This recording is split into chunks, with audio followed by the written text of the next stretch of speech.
बिस्मिल्लाहिर्रहमानिर्रहीम। अस्सलाम वालेकुम। सरप्राइजिंग कुकिंग में खुश आमदीद। तो आज मैं आप लोगों से पेशावरी नमकीन गोश्त की रेसिपी शेयर करने जा रही हूँ। इसमें क्या क्या मिसाले जाएंगे और इतना ज़बरदस्त बनेगा। बिना प्रेशर कुकर के हम इसे नमकीन गोश्त को बनाएंगे। तो चलिए बनाना सीख लेते हैं। बिस्मिल्लाहिर्रहमानिर्रहीम। तो एक अदद कढ़ाई ले लिया और इसमें डाल दिया है 1 चम्मच हमने घी का। और ये मैंने गोश्त लिया है हड्डी वाला और कुछ लिया है बोनलेस मटन का गोश्त है। और इसको मैंने अच्छे से धो लिया था। इसका जो ब्लड था ये बिल्कुल ख़त्म हो चुका है। और अब हमने ये जो घी गरम किया है इसमें डाल देंगे। और इसको हमने इतना फ्राई करना है कि इसका गोश्त का जो है कलर चेंज हो जाए। सिर्फ हमने इसको घी में डाल के इसको हमने फ्राई करना है।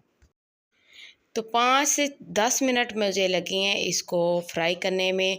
इसका गोश्त का जो अपना पानी था वो भी खुश्क हो चुका है। इसको मैंने बिना ढक्कन के इसको मैंने तेज़ आंच पे इसको फ्राई किया है। तो आप देख सकते हैं इसका काफ़ी कलर चेंज हो चुका है। अब हम इसमें डालेंगे मिसालों मैंने ले लिया अदरक लहसुन का पेस्ट 1 चम्मच, ये हम इसमें डाल देंगे। और 5 से 6 अदद मैंने सब्ज़ मिर्चें ले ली थी और इनको भी बारीक पीस लिया है। और इसको भी हम इसमें डाल देंगे। और 1 चम्मच हम इसमें डाल देंगे नमक का। और इसको अब कर लेंगे अच्छे से मिक्स। बस यही मिसाले इसमें हमने डालने हैं फ़िलहाल। और इसको अब फिर दोबारा से 5 से 6 मिनट और दोबारा अच्छे से पका लेंगे ताकि लहसुन अदरक का जो पेस्ट डाला है वो भी अच्छे से इसके अंदर पक जाए।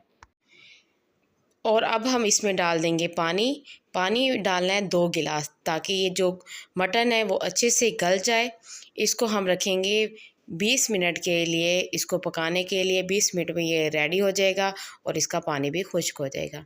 तो माशाल्लाह से 20 मिनट बाद ये देखें चेक किया है, पानी भी इसका खुश्क हो चुका है और ये जो बोटियाँ हैं वो भी गल चुकी हैं अच्छे से। और अब हमने इसमें डालनी है काली मिर्च 1 चम्मच पिसी हुई, ये हम इसमें डाल देंगे। और सूखा धनिया 1 चम्मच पिसा हुआ कूटा हुआ ये हम इसमें डाल देंगे। बस यही इसमें मिसाले जाती हैं और इसी मिसालों से इतना मज़ेदार ये हमारा नमकीन गोश्त बन के रेडी होता है। तो माशाल्लाह से मिसाले जो तमाम हमारी इसमें पक चुके हैं। अब लास्ट में हम इसमें डाल देंगे 1 प्याली दही की, थोड़ी सी मज़ेदार और भी हमारा नमकीन गोश्त बन जाए।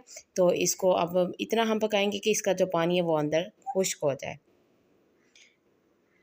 साथ ही हम डाल देंगे लेमन का जूस 2 चम्मच हमने इसमें लेमन का जूस डाल दिया। जो अदरक है वो कटिंग किया हुआ वो मैंने इसमें डाल दिया है।